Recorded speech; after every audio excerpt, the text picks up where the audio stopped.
Hello everyone and welcome to the Game Design Club. And so unfortunately with the technology we have for today, we only have one, the camera for my phone and the microphone on there too, so it won't be that great of a display, and of course because of that it's backwards.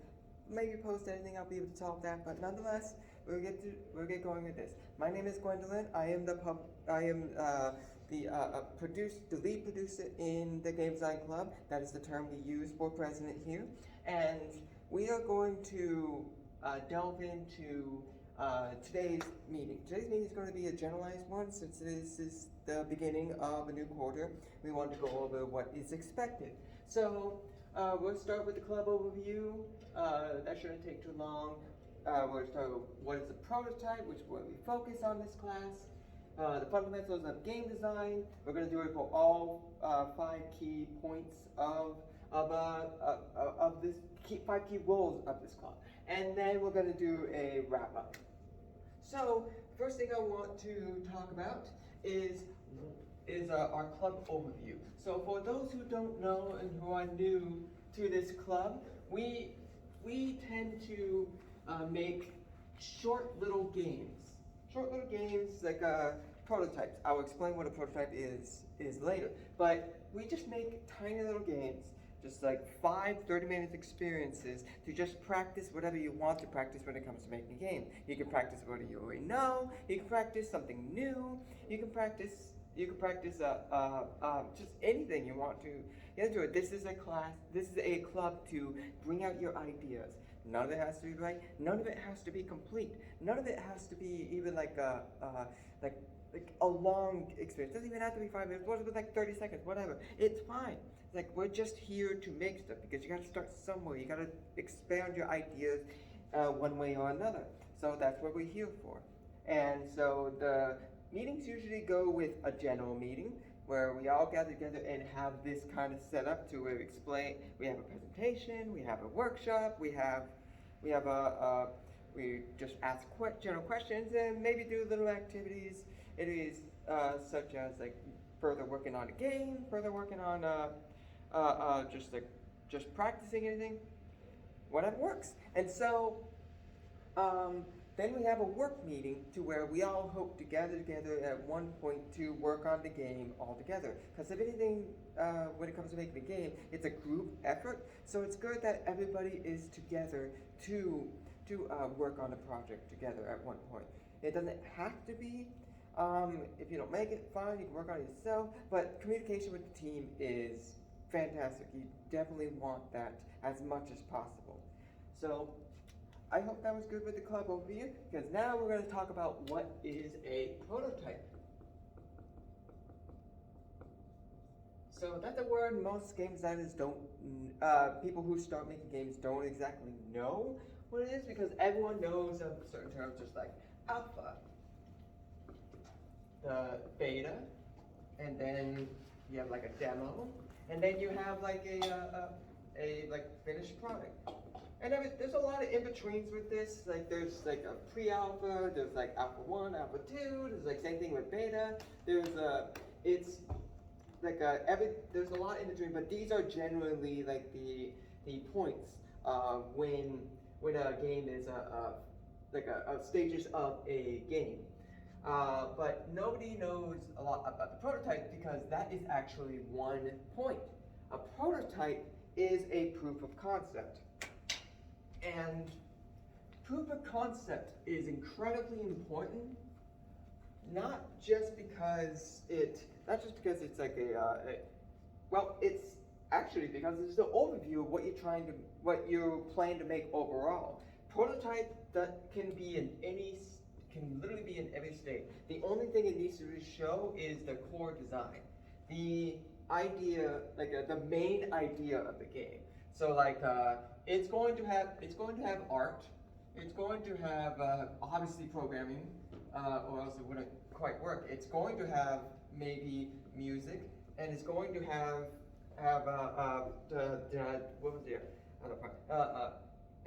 design. Yes, it's going to show off all of these, but how much of it, the quality of each of these is abstract. as long as it shows off the core, everything else is kind of just like, it doesn't quite matter. I wish I had my prototypes from my classes that I showed, but they're all over the place when it comes to the quality of them. We didn't have any music version, so we just grab music that most fit it. But if someone was making music for say here, it would just have like the general beat, the general like feel of it, like maybe like the first 10-15 seconds of the loop to show like what kind of music gets into this. With the programming, it doesn't even need to be like fully functional. There could be a lot of bugs, there could be a lot of breaks, there could be a lot of like things that fall apart, and there will always be things that fall apart with this game, and especially a prototype, you will find it. With the art, they could be blocks, they could be programming art, they could just be little blocks.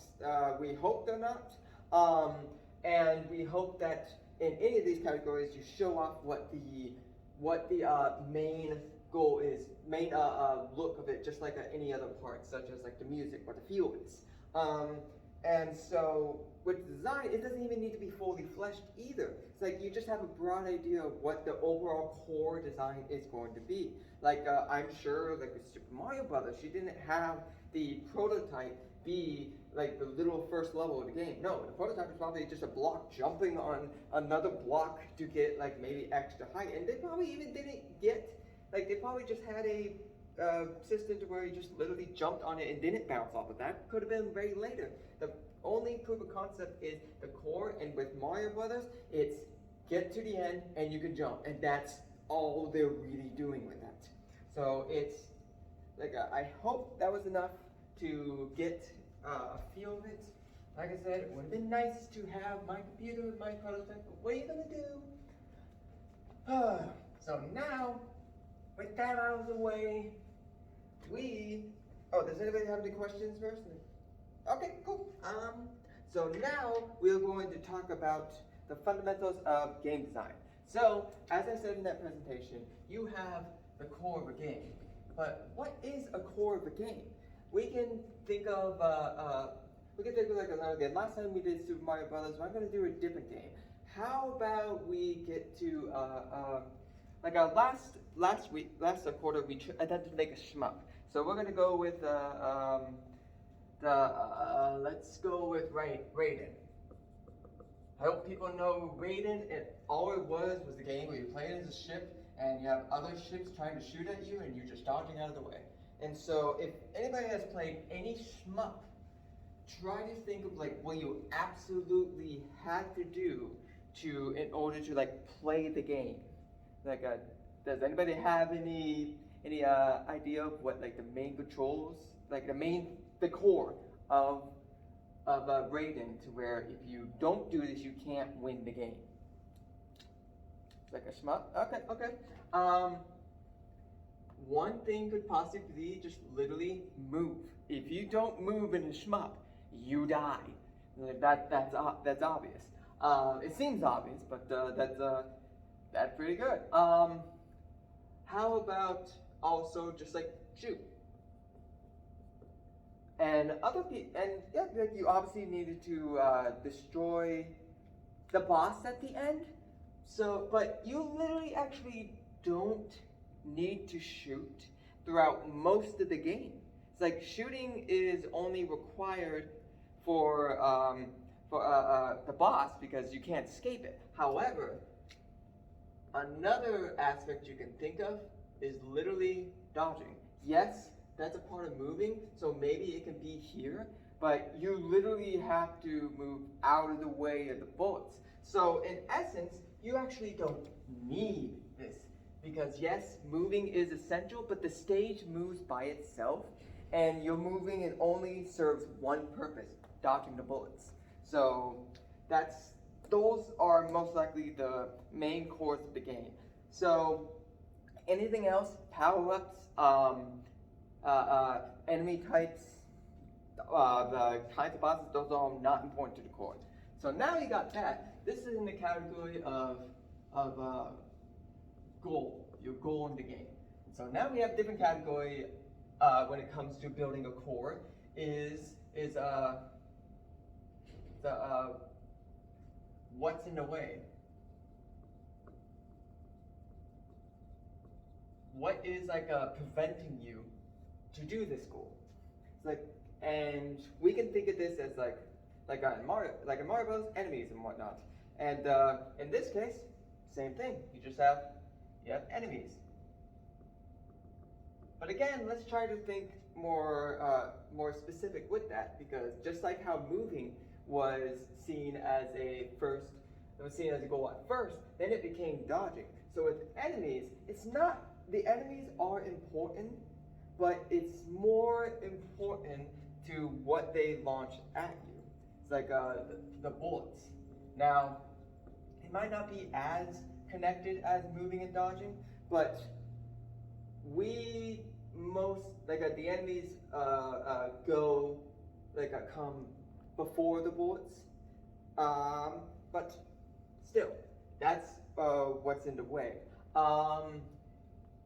Another way, and I think that's it. That's pretty much it. And so, we had a third one. I know it. Because I'm sorry. This isn't goal. This is just fine. It's like, this is actually, how you get to goal. I apologize. I went a little out of order, because you do have a goal of the game, and the goal is survive. That's pretty much it. Survive. That's it. That's just the goal. It's that's all we do. You just need to survive till the end. And how do you survive? You shoot and dodge. And what is going to make you shoot and dodge? Enemies. That's pretty much it. So, now that we got the core of the game together, I've said this before, let me just move this out of the way so we have more room. We have the core, and there's different layers of the core, because you have the densest part of the core, which is these things, the absolute core of the core, what you absolutely need to do. Everything else is expanding upon that core. It's okay, how do you move? There's a game called Gradius, to where in their shmup they make it so you have boosted the abilities, so you can gather up and use to speed up and whatnot. It's we could just go out here, there's abilities, and then it's types of enemies, and we can probably think of just speed, speed of bullets / enemy / the you as a player. Then we can think of types of bullets. And it's not only for you, but it's also for the enemies. It's everything else is kind of just fluff, but it's all connected to the core itself. That is the most important aspect. Anything else you add, anything else that has nothing to do with the core, you're making a new core. And this hasn't been unheard of in games. To where you have two cores and you're branching off of that, but it's very dangerous to do this, because you start just coming up with way too many cores, and you have to branch out from those cores, and it becomes it just becomes overwhelming.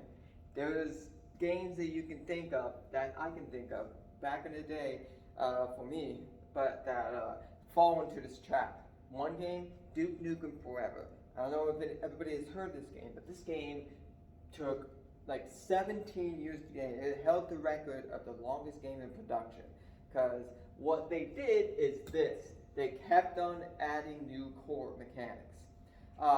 And although it may not seem like a core mechanic, for instance, they had you had the shooting aspect, where it's bang, bang, bang, bang. You had the shooting aspect. It was wouldn't it be cool to have a bow aspect, to where you got on a boat and go. And that may seem like a side thing, to where it's not it's part of the goal, and the goal was to basically kill all the enemies in the area and move forward. However, because this was a new way of playing, like this was a new way of advancing the goal per se. Like it would be more like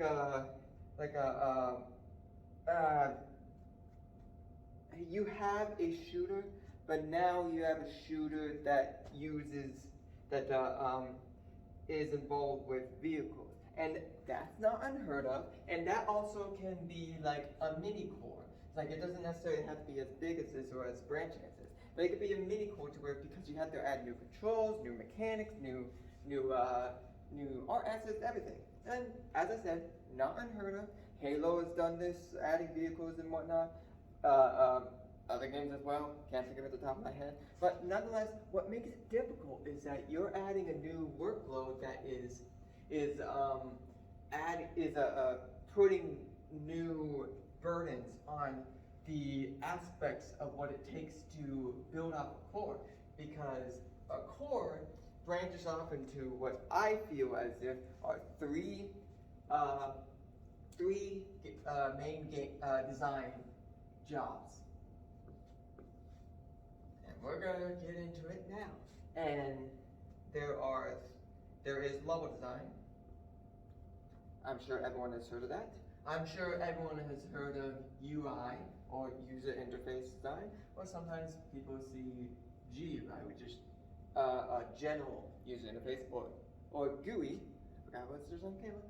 And then the last one we have, technical. This one people don't usually don't hear of and don't know of the most. I will go with technical last, because it's actually one of the densest parts, and like I said, people don't know it. And so we'll first start with what people know the most: level design. And what goes into level design? Everyone thinks like, okay, yeah, you're just making the level and we're not adding the things, adding the enemies, but like there's more to it. It's like, for instance, you have scale. And I don't mean just like the size of the level, I mean like the curve, such as like the difficulty curve. So difficulty is the main one. And also what goes with the scale is like training. Oh, no, that's not a good word. Should have done that. It's not training, it's teaching. Because with teaching, with like the games have a unique part to them, is the interactivity, right? And so when you want to play the game, the game is telling you how it's played. And people fall into the trap of relying on the GUI, the UI, as a part to the level, because the UI, it's a lot easier. All you do, bring up a menu, text, done. And that can work in some sense, it gets the point across, but people don't like text as much as the like straight up a menu text, that is. There's a difference between menu text and people talking, because in general menu text, it stops what's called immersion.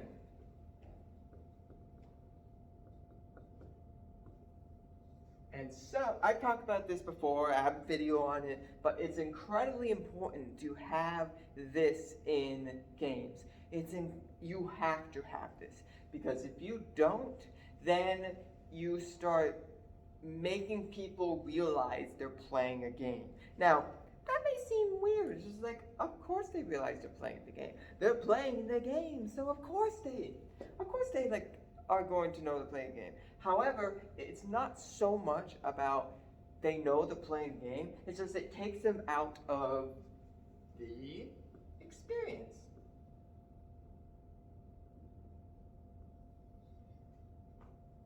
This happens in art all the time. Have you ever read a book and you just get sucked into it? Have you ever watched a movie and you just get enveloped with the world, enveloped in the movie, just like get like gripped in it, get pulled into it?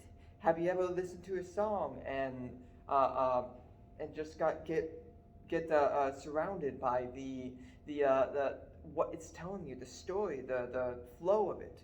Games have the ability to do that the most because of its interactivity. You're literally playing the story. So, unfortunately, it's a double-edged sword, so it's really easy to take you out of immersion. I don't want to get too much into immersion because, like I said, it would be a whole topic of its own, and I've done a video on it, so you can check it out in a later date. But it's important. It's really important. So levels do a better job at it, like level design, than GUI because, and not to say there isn't a way to do it GUI. Nonetheless, we're going with levels because you play the levels. You're part of the levels. You are. Ooh, you can't see level on there. That's teaching. It's like but nonetheless, it's important. It's incredibly important that you utilize gameplay as teaching a lot more than GUI. However, there is a way, and one way you can do it is through, and to keep the immersion, is through character text.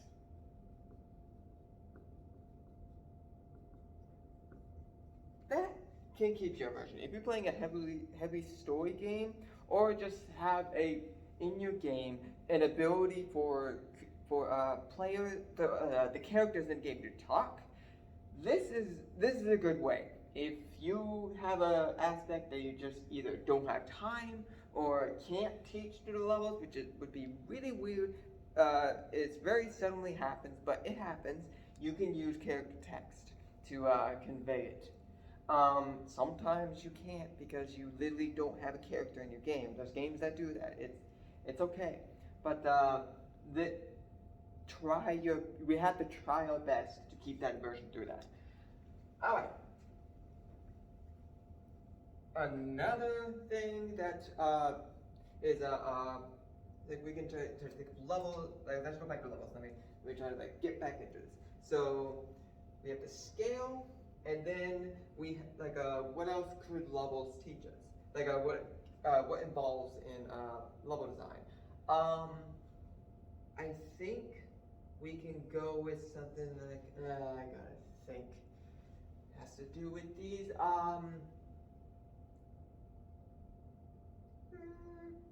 I want to say, yeah, I'll say progress. It's like, although we have scale as in like difficulty scale, and the levels can teach you through that, like levels also teach, like are supposed to convey progress. Just like with difficulty, a advancement of a level shows what the my words aren't going. Oh, wait. It shows the how far you've come and how much you know. Now, the interesting thing about this is that you can have difficulty and teaching in almost every bubble that we make from this because it's there. Like it's pretty much how pretty much how this goes. With scale, the bigger it gets, the more difficult it gets, and the more you have to teach. Same thing with like progress. The farther you get, the more you have to have difficult. The more difficult you have to scale the difficulty and the teaching, and difficulty is for the teaching. It's a slight difference. Honestly, you probably could connect these together. Now that I think about it. But there's still distinctness with these two when it comes to making your levels. Also, obviously, like proof of concept, PLC. Unfortunate that, but like proof of concept. It's like you have to do a lot of Alpha's level. It shows like what the you're showing what the gameplay is heading for. Like yeah, pretty much that. I'm sure there's more. I'm sure I'm just not thinking of it right now. It feels like there's more, but I can't think of it off the top of my head. But these are what makes these are part of level design, at least the philosophies of it. Because then there's actual physical work. It's like you have to literally like put the level together. And oh right, that's something I should get into it because each one of these categories in game design, there's a part of different roles. Like we have 4 or 5 roles in this. We have art, we have writing, we have ooh, well, sorry about that. I have to. Oh, okay, good. But like we have art, we have programming, we have designing, we have music, and then we have writing. So here in the level design, you are best able to make a level if you practically have let me think to make sure. Yeah, all of them. Because think about it. Your level, how you make the level, can affect the story. Like can convey the story. Let's just say we have a story to where it's more like narrative focused, it's more like world building, and then you make a level that's like too enclosed and straightforward, unless the game is programmed, unless the game is designed like that. But like instead of too constructed, it looks too much like a level instead of a world. Hard to explain with that, but roll with it. It will diminish the story of it. It will diminish that immersion, which diminishes the story, which diminishes the gameplay, all that stuff. Programming. If you know programming, if you know like what it takes to do these things, like even just like programming, as in like okay, if I put this object here, I know how this this is going to be programmed, so it's best that I don't put this here so it doesn't break, or doesn't or I don't know, 3D modeling or heck, just 2D art. It's like I don't want this clipped. Like if I put this here, then the character might clip through it, and that would break immersion a bit. And same thing with music. Oh, not Donkey Kong Country. Banjo-Kazooie had this great moment to where it used the level to make a possibility of more music. Like for instance, if you're on land, Banjo-Kazooie had one music playing, but if you're underwater, it had a different version of that music playing. That's still level design. That's still incorporating music with level design. So it uses it all. So now we're gonna go into GUI, UI. First off, let me actually get a drink of water. I forget how much this takes out of me.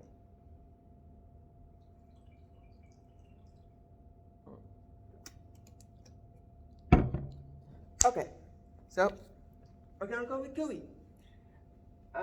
What can people think of when it comes to GUIs?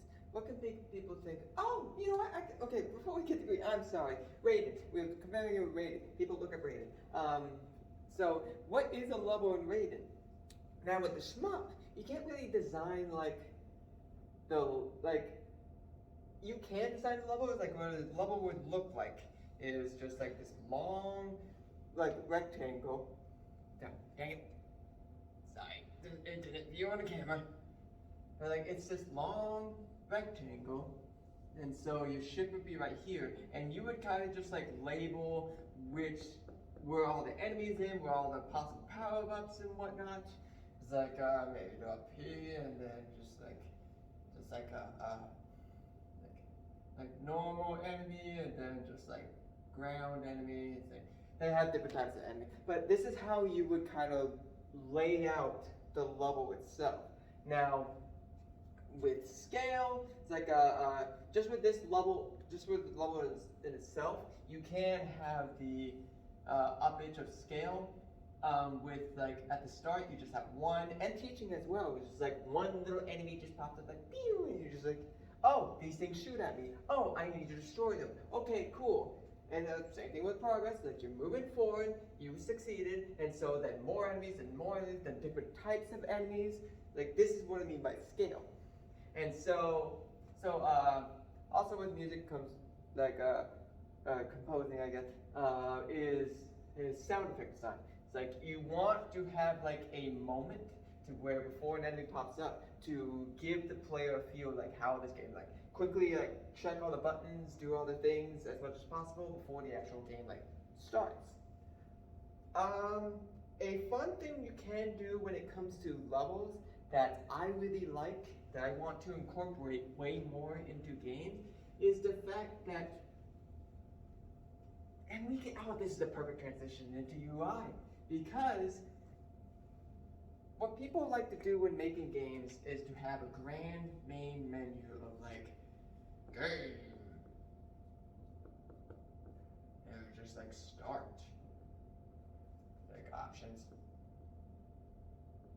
You know, that's usually what people like to pump people up. Which is like, yeah, we're gonna get into this game. Here we go. We're gonna start and get gearing to go. A thing you can do, which I really like for instance, in this rating example, instead of that, what if you had the ship?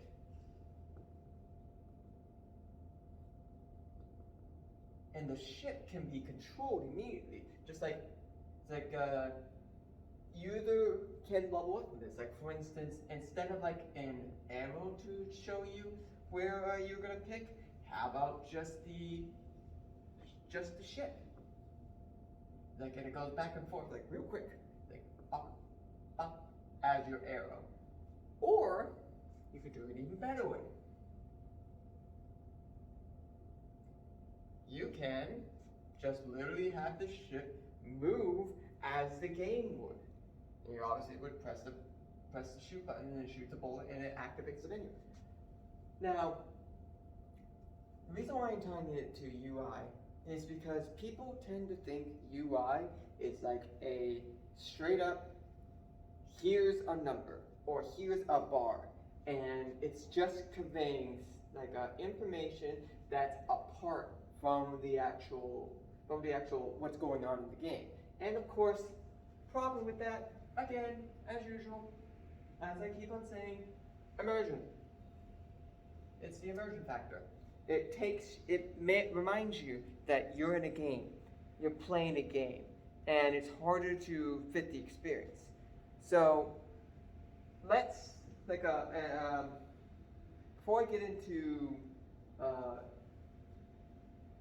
I might have done this out of order, like weirdly. But anyways, through that menu, I hope I was able to show like different ways you can use menus that keep the game, keep like the immersion alive. Because like even though GUI is meant to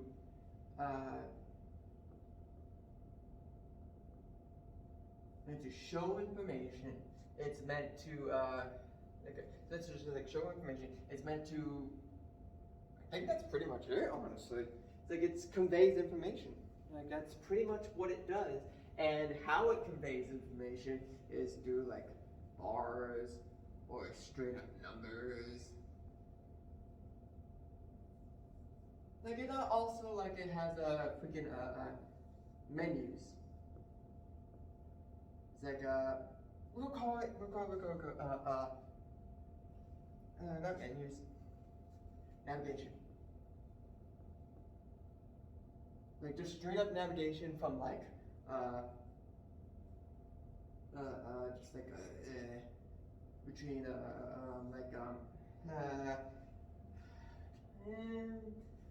options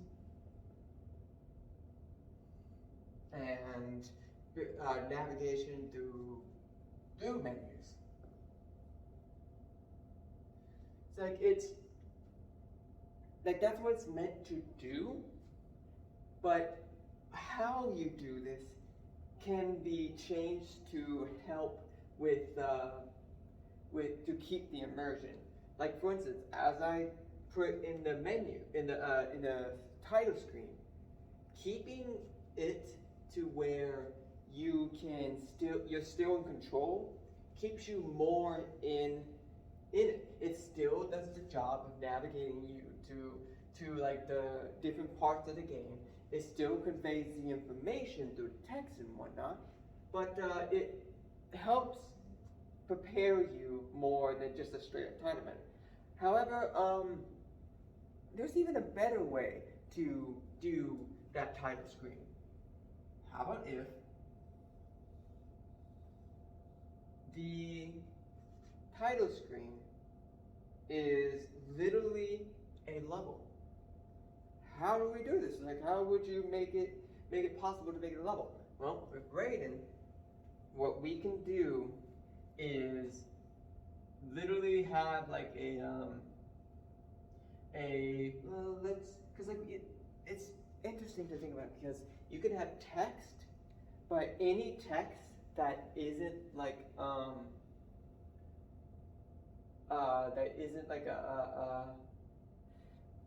part, like that isn't like a thing you can see in the game as well during the gameplay, takes you out of the immersion. So let's just say, of course, you have the ship. And then you want to convey shooting this, like a thing right here, or a thing right here, will get you to where you want to go, like what you want to do. And you want to make these things as part of the game. Oh, no, I got a perfect idea. So in the game itself, you have like enemies that if you blow up, they contain power-ups. Or even just like, I think it was either enemies or like little containers. You can literally like teach at the very beginning that if you blow this up, the start bubble pops up and you collect it, and that starts the game. It teaches players that shooting these kind of things is good. That's how you can do it. It conveys the information. And it shows things through text, but in the most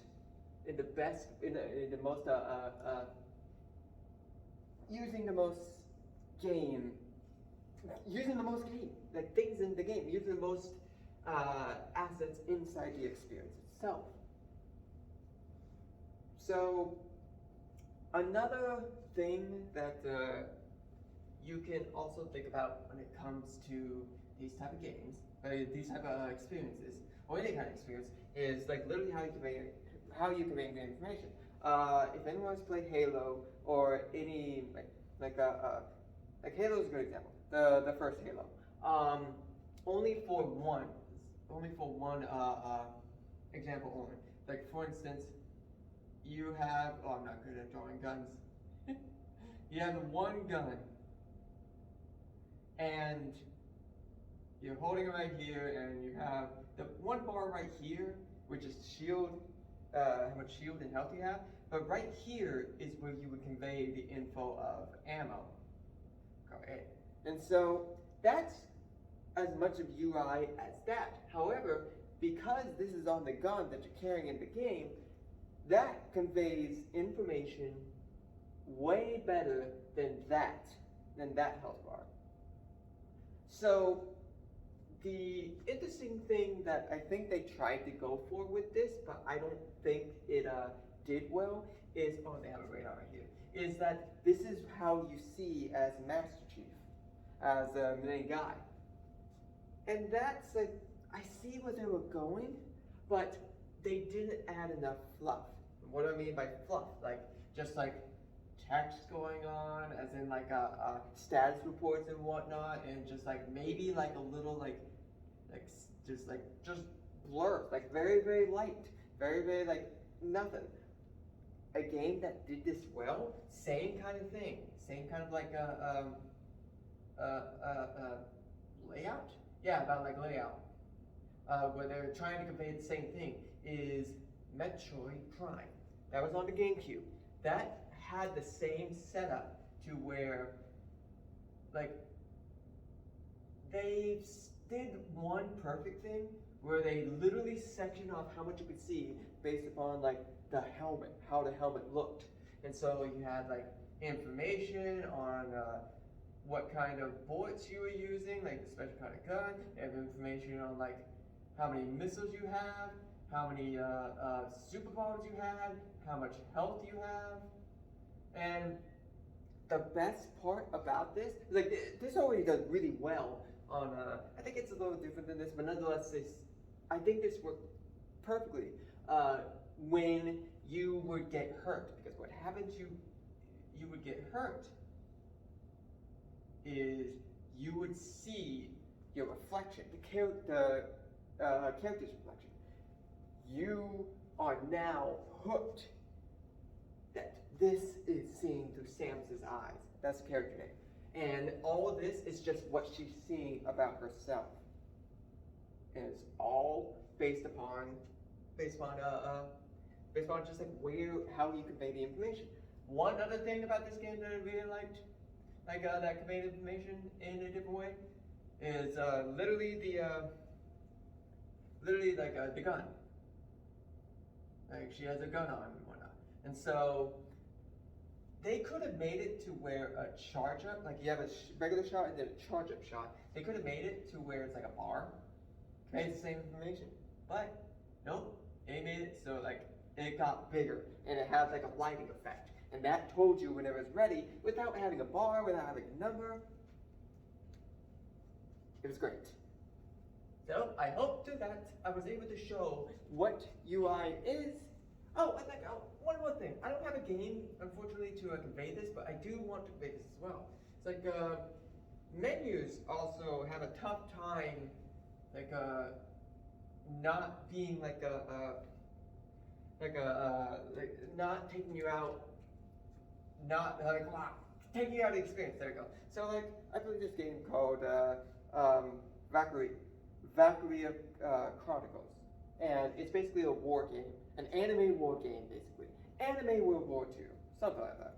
But they had a moment to where you could train all your troops and whatnot, you can go status report and whatnot, and this was okay for the sake of just like menus, but like that's so like you're not feeling like you're in the game. It feels like you're playing, like you're not immersed in this. Like this is just like the break time between the immersion of the actual game itself. And it's boring. What they could have done is they already had, like it's a third person tactical shooter, so they already had the ability of movement.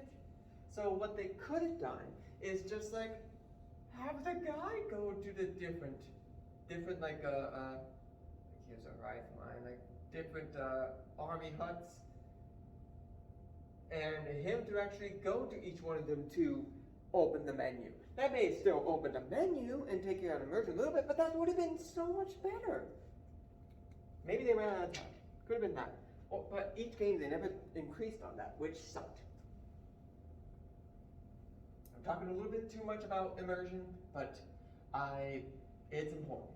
So obviously, with GUI, you have different walls.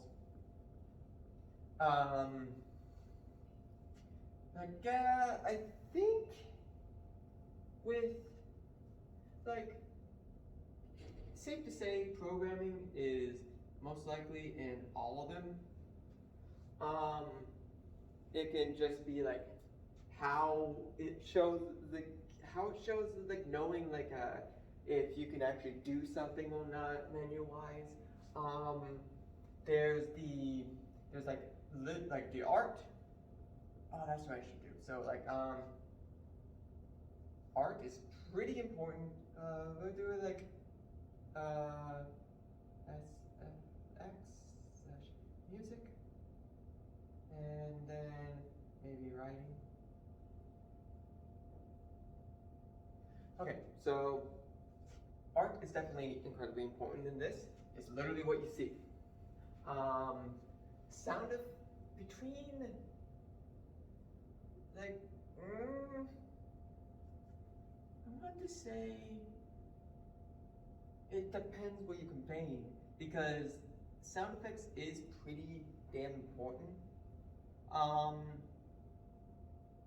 But if you don't have a menu that's involved with immersion, then it's not as if you do have a menu that's all about just like bringing up the menu, just like little text and whatnot, sound effects is pretty important because you're conveying through through ding ding ding ding. That's pretty important. And like those are pretty important.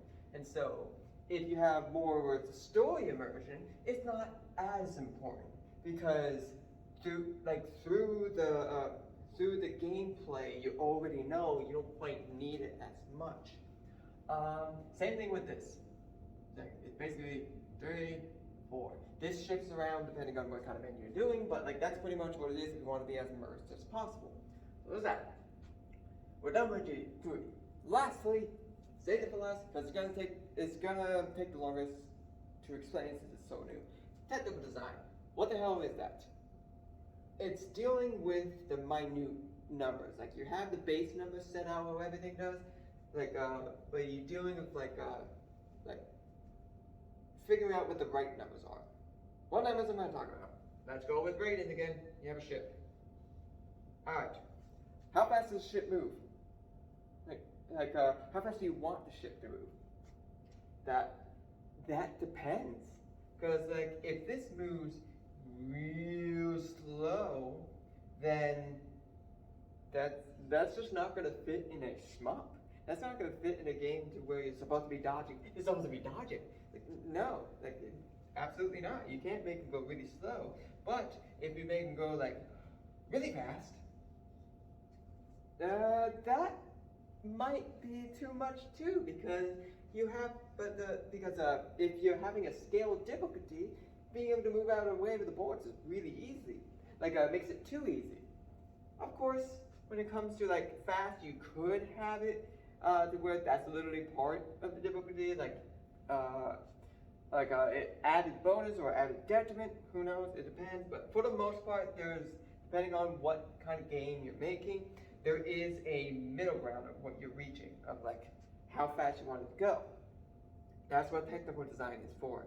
Technical design is meant to find the best line for the experience you're making, and that takes a lot to do. It takes a lot of testing, and it takes a lot of experience to know, because how do you know? Is there a no to it? Is there a fine line? There's no fine line. It's all gray. So you have to rely on experience to know whether or not this is correct. You play other games with similar goals as what you're looking for, and if you're mixing goals, you play games that have similar goals. And it gets wild when you are making something completely new, like that games haven't gotten those goals, or at least merged these goals. It just becomes wild. But you try to derive from what already exists, because it makes it so you finding that line is easier. So there's plenty of other things in games that you also need to look out for when it comes to technical design. Of course, you have the speed of the character, you have the speed of the bullets, you have the speed of the enemies coming in. How fine of an arc are they following? Are they following it really fast at all points, slow at one point, fast at another point, opposite? It's massive of how many possibilities you can get, but you want to find that line to get to this goal, to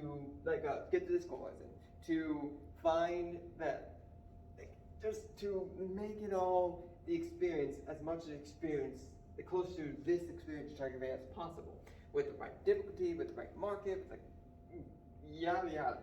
And unfortunately, when it comes to technical design, that is something that's is gonna be worked on the least with prototypes, because with prototypes you're just trying to get something out there. You're just trying to get a concept out. You don't want to work too much on technical design, because technical design can be like worked on forever. You do want to work on it, but it's going to be like really hard. You just want it to be enough to convey the general idea. Like you don't want Mario to jump super high over everything at the bottom, but you don't want to jump super slow. So anything in between this like gray area is good enough for now. It conveys the information that he can jump over the enemies and he can and possibly land on. That's it. That's all you're trying to convey. So think about what you're trying to convey with whatever game you're designing, and do your best to just fit those parameters. And if you have time, really hash it out, because like technical design is more for polish. Not so much polish as in like literal polishing, because at the end of games creation, that's when you polish. It's more of just like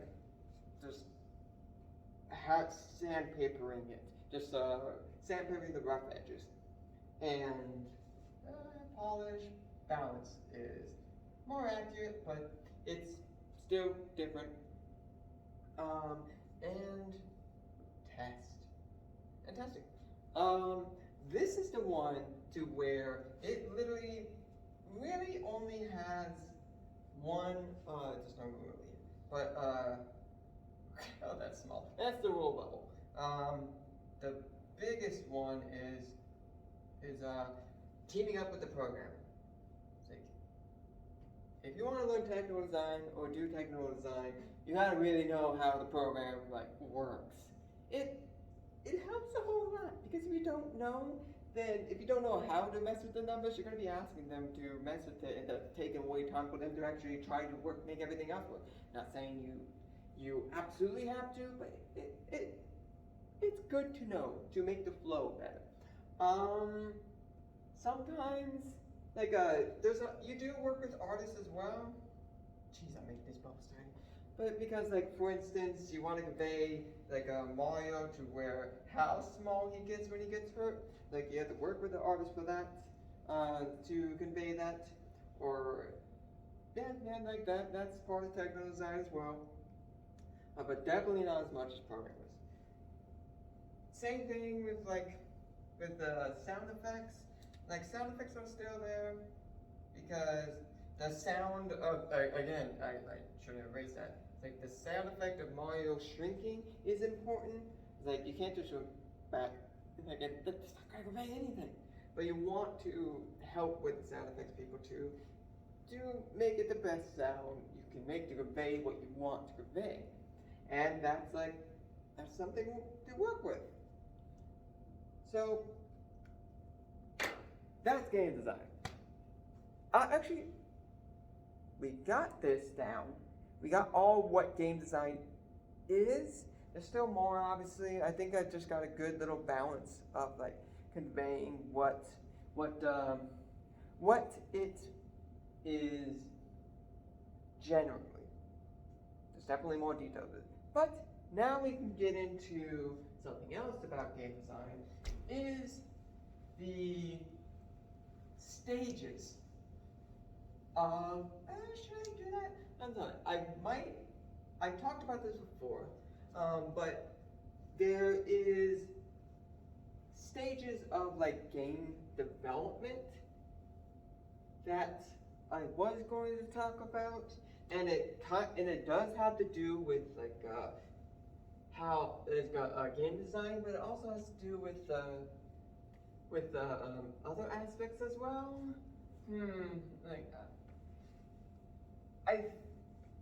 I'll convey it right now, just snippet. There's a few stages in you know what? Yeah, there we go. Yeah, I am gonna talk about it. It's mostly has to do with creation of a core game, make it the core of a game. And so we're gonna stick with, is it command? Yep. Stage 1. Idea. This is how far most people get when it comes to game design. I don't know if you've heard of these people, but there is a stereotype called idea guy. People tend to think that game designers are just the ones that come up with an idea, and that's it. They're just like, I have an idea for a game. I'm gonna mix this genre with this genre, match together. All right, programmers, everyone else, make it. I'm not gonna, I don't have to do it. I came up with the idea. Bring it to me every once in a while, and I'll check my approval on it, and then I'll get the credit. No, that's like, don't listen to those people. Don't listen to those people. Ideas are a dime a dozen. Anybody can come up with an idea, and I'm not saying anybody's idea that can be in this group is bad or should be shunned, but it's not what a game designer does. It's not the core of it. Like this is like maybe 0.1% of designing a game. It's just trying to come up with a really good idea. And of course, if you know a lot about game design, it's easier to come up with an idea because that's when you go to stage 2. It's like that is literal like core construction. And the cool thing, this is definitely maybe like stick with 0.1%. We might as well I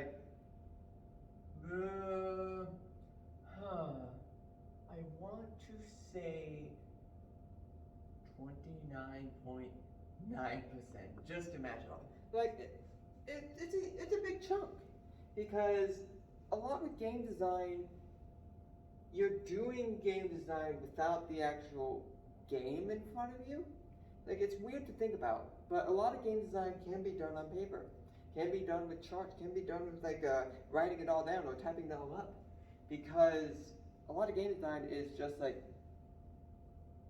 theory in a sense, and you can't really in a colloquial sense, you can't really prove it until it actually gets constructed, but as in like a program.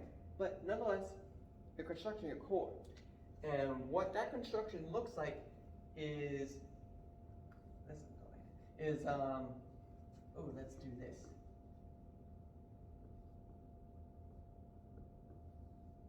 Want to make sure to convey that information, but nonetheless, the first thing is a design document. I want to do my best to help people construct a design document, to convey this, because it's really important to have a design document. The design document just gives an overlay of what this experience is going to be, what it's going to convey, like how all the aspects are going to help this game be complete. What is the art going to be? What's the style of the art going to be? It's how does it convey the kind of game you want to play? How is it obviously how is it going to be played? Genre, sound, goals,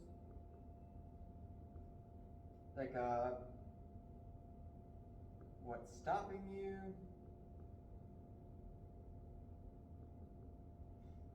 and how to go. And these are all very important questions, and in the design document you do your best to lay it all out. And a design document is ever evolving. It's not going to be there's going to be many drafts of it. It will also have level design. like the overall what a level looks like, what's in a level, like how these goals are laid out, like how these goals are used. This also has the UI design. And as you go along, you get more into technical, so on and so on and so on. It basically constructs the, like, everything from the inside out of the core. Of course, you can add, like, to be fair, this should be like all their own categories instead of just like in the design doc. But it's still important to lay out, like this to be layout and this to be like an ever progressing thing. Next is stage 3, and that is going to be testing. Now you're thinking, wait a minute, I thought testing was done by QA people, not by designers or programmers. Why are designers doing the testing? It's because it's your design. You designed it. You are constructing what you think is the best best way to make this experience, but you have to see the experience happen. And this is, oh God, about like, I gotta say about 50%. Like honestly, it's a huge chunk. It is an enormous chunk because as much time as you put into creating all this, a lot of it is just to see how if it works or not. And you're going to be through the testing, you're going to be testing everything and testing it over and over and over and over again. And through this, a lot of games go through this cycle. Construct, test, construct, test, construct, test. To clarify, QA testers mostly test like end products. Mostly test when you get out of this testing and then you give it to the QA people to see if that works, because you have a bias as a designer to think, oh, this works. I feel like this works. And you give it to someone who doesn't design games, play games, they have a different eye to it, and then they can tell you what they think, and then you come back to it and say, like, where did I go wrong, or where did I go right, and you learn from that. So once you're done with that everlasting cycle, you go into the final stage. The final stage actually maybe I should change some of these numbers, because the final stage is actually no, let me think.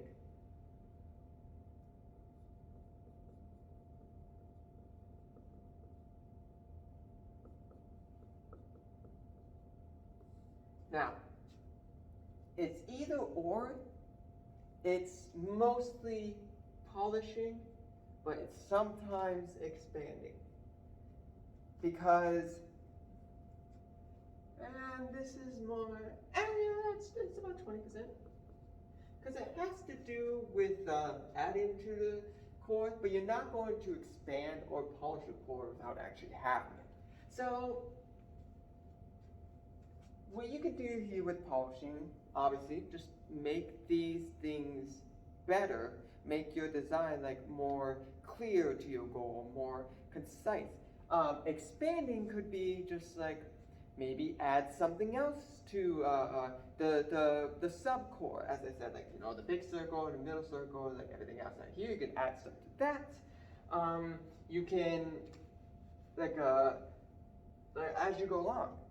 However, as I warned, don't ever, like, maybe when you're like a 25% through construction of a game, that's like your limit. That's like a bar, and just like, like that's your limit to make any more cores of a game. Because if you try to add another core to the game, you're gonna have a bad time, because you're just going to get into that infinite loop of just like, what if he had this? What if he had this? What if he had this? What if he had this? And you just never get done. You never get done. it's better to have a good solid, one good solid core that you expand upon inside that core than to start trying to split off the different cores. That's how you get stuck into a trap. Oh, I think I went through everything and we got time to spare. So I hope that was constructive. Please, please, please, if you have any questions about this, contact me and we will, and I will answer them. Designing is my biggest passion when it comes to making games. So I like to think I have a lot of knowledge in this. Not the most knowledge, my God, there's so much more to learn. But it feels like it's something that I know most about, I feel like, as in out of all the aspects. So I'd be happy to answer any questions.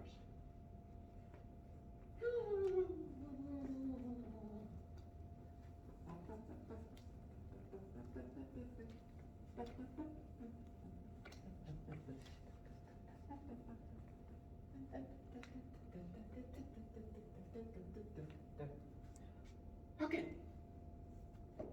Now, what do we do next? So, our goal right now is just to come up with a game. It seems as if we have a game that's a good contender. Thank you, Ben, for that. But, so, we want to make sure that we focus on getting a core together and making it as strong as possible. And remember, in the prototype, we want to make sure we're focusing on getting a proof of concept out, and that's pretty much it. So if we're sticking with that game, the maze game, that's completely fine. And I can help in any aspect possible. I think in the voting, it said that the survey, it said that people would want me in multiple roles, and that's completely fine. I can practically do almost any role. It's just music I'm still new at, so I can do it. It's just gonna be tougher, but it'd take longer for me to do it than any other aspect. But nonetheless, I think so. If we're sticking with it, I'm just going to assume we are, unless somebody else has another idea. So for the meeting's usually on Saturdays, 2 to 3, 3 to 6. But unfortunately, I had to work overtime again, so it's messed up my schedule. So again, it'll be Sunday, and it'll be it has to be not 1 to 4, no, 2 to 5. Apologies for that. But unfortunately, it's just the way my schedule is going. I have to take all the overtime I can, and they become available most on the weekends. So it'll be that. That'll be for the work meeting. I want everybody to pick their roles of what they want to do. It's programming, designing, and to clarify, it's game design, not character design or art design. Totally different, just strictly game design. It's art, and there's writing, and there's music. Sound effects as well. That's part of it. I want people to think about that. Think about each of these, what they want to do, what they want to help with, and before the work meeting. So I hope everyone had a good time with this. I will try to get this out by tomorrow. It might have to be today because it's all backwards based upon that. But I'll see if I can make it work. I'll try to get it done by tomorrow. So end of the day. But let's see. Anyways, I hope you had a good time.